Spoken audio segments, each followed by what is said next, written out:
અને વિદ્યાર્થી મિત્રોને પાઠ 6 ના જય શ્રી કૃષ્ણ. આજે આપણે વર્તમાન સમયમાં સંસ્કૃત ભાષાના મહત્વ વિષય પર ચર્ચા કરીશું. આજના આ મોડર્ન યુગમાં જ્યાં ઇન્ટરનેટની બોલબાલા છે, જ્યાં આપણે સર્ચ કરીએ તો વિશ્વની દરેક ભાષામાં સંસ્કૃતનું નામ પણ નથી બોલાતું.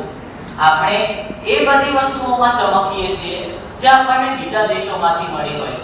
જેમ કે અંગ્રેજો આવ્યા, આપણને હોકી અને ક્રિકેટ જેવી રમત આપીને ગયા. આપણે હોકીમાં 8 ગોલ્ડ મેડલ અને ક્રિકેટમાં ઘણા બધા વિશ્વ કપ જીત્યા. તેમજ મુઘલો આવ્યા, આપણને તાજમહેલ આપીને ગયા અને આપણે આપણી સંસ્કૃતિને છોડીને તે તાજમહેલને દેશનું સન્માન બનાવી દીધું.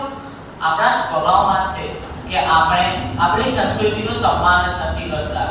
કહેવાય છે ને કે કોયલ તે પોતાની ભાષા બોલે છે એટલે તે આઝાદ રહે છે અને પોપટ તે બીજાની ભાષા બોલે છે એટલે તો તે પિંજરામાં કેદ રહે છે. વસુધૈવ કુટુંબકમનું સૂત્ર આપનાર આપણી નવી સંસ્કૃત ભાષા આપણી વચ્ચેથી દિવસે ને દિવસે સીમિત બનતી રહી છે. સંસ્કૃત એ આપણી સૌથી પ્રાચીન ભાષા છે, જેથી તેને દેવ ભાષા સંસ્કૃત પણ કહે છે. દેવ ભાષા સંસ્કૃતનો જન્મ પ્રાચીન હડપ્પા સંસ્કૃતિના નાશ બાદ થયો હતો. દેવ ભાષા સંસ્કૃતની શરૂઆત પ્રાચીન ઋગ્વેદ કાળમાં થઈ હતી. આપણા વેદો અને પુરાણોનો આધાર છે દેવ ભાષા સંસ્કૃત. વૈજ્ઞાનિક અનુસંધાનનો આધાર છે દેવ ભાષા સંસ્કૃત. બધી ભાષાઓની જનની છે દેવ ભાષા સંસ્કૃત. આપણા વેદો પણ સંસ્કૃત ભાષામાં લખ્યા હોવાથી તેને વૈદિક ભાષા પણ કહે છે. સંસ્કૃત શબ્દનો અર્થ થાય છે પરિષ્કૃત, પૂર્ણ અને અલંકૃત. સંસ્કૃત ભાષામાં જે લખાય છે તે જ ઉચ્ચારણ થાય છે, તે ક્યારેય બદલાતું નથી. સંસ્કૃત ભાષામાં આટલા હજારો વર્ષ થઈ ગયા પણ તેનું વ્યાકરણ કદી બદલાતું નથી.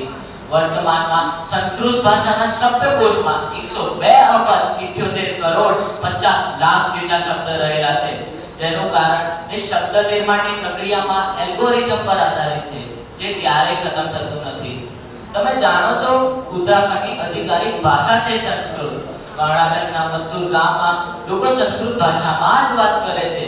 સંસ્કૃત ભાષા એક એવી ભાષા છે જેને બોલતી વખતે આપણા જીભની માંસપેશીઓનો ઉપયોગ થાય છે. સંસ્કૃત ભાષા આપણા ભારતીય બંધારણ અનુચ્છેદ ક્રમ 8 માં 22 ભાષામાંની એક ભાષા છે. બૌદ્ધ અને જૈન ધર્મના પ્રમુખ શ્લોક પણ સંસ્કૃત ભાષામાં જ લખાયા હતા. વિશ્વની 97% જેટલી ભાષાઓ સંસ્કૃત ભાષાથી પ્રભાવિત છે. અરે વર્તમાન તો છોડો, પણ પ્રિપ્સ મેગઝીને જુલાઈ 1987 માં કોમ્પ્યુટર સોફ્ટવેર માટેની સર્વશ્રેષ્ઠ ભાષા સંસ્કૃતને ગણાવી હતી. નાસા દ્વારા બનાવવામાં આવનાર 6 અને 7 જનરેશનના સુપર કોમ્પ્યુટર પણ સંસ્કૃત ભાષા પર આધારિત હશે, જે 2034 માં બની તૈયાર થઈ જશે. જર્મનીમાં સંસ્કૃત જાણકારની માંગ હોવાથી ત્યાંની 14 જેટલી યુનિવર્સિટીમાં સંસ્કૃત ભાષા જ ભણાવવામાં આવે છે. નાસાને અંતરિક્ષમાં સંદેશો મોકલવામાં પડતી તકલીફોને સંસ્કૃત દ્વારા જ મદદ મળી હતી. વેંકટ રમન, જગદીશચંદ્ર બાસુ, ડોક્ટર મેઘનાથ શાહ, આચાર્ય શ્રી પ્રફુલ્લ રાય જેવા વિશ્વવિખ્યાત વૈજ્ઞાનિકો સંસ્કૃતના વિદ્વાન હતા. તેમને સંસ્કૃતથી ગાઢ પ્રેમ હતો. તે તેમની વૈજ્ઞાનિક ખોજ પાછળ સંસ્કૃતને આધાર માનતા હતા.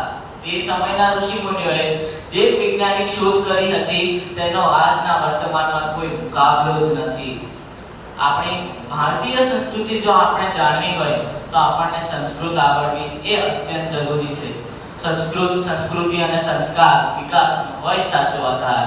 અંતમાં હું આ સ્પર્ધાના આયોજકોને ધન્યવાદ કહેવા માંગુ છું, કારણ કે જો હું આ સ્પર્ધામાં ન રહ્યો હોત તો મને સંસ્કૃત ભાષા વિશે આટલું જાણવા ન મળ્યું હોત. ધન્યવાદ.